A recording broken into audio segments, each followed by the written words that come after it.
Paano yan? Judge, may nag-deliver ho sa gate. Sa guard ho iniwan eh. Alam ko na. Pihong yan ay galing kay Atty. Bermejo. Ang konehong yan talagang hindi nakakalimot. Ito ang pinagmamalaki niya sa aking pasalubong niya galing sa Switzerland. Buksan niyo.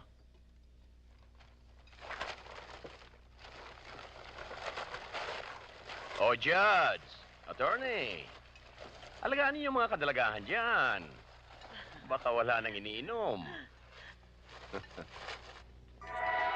Sino nagpadala ng huling regalo?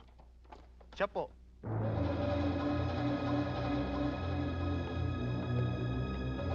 You son of a bitch, Guerrero! Baka akala mo mainis mo ako? Gunggong! Hindi ang klase mong yan ang aasar sa akin. Hindi ka ganyang kagaling na lalaki. Pasensya ka na sa regalo ko, Valderrama. Sa susunod, ataul ng padadala ko sa'yo.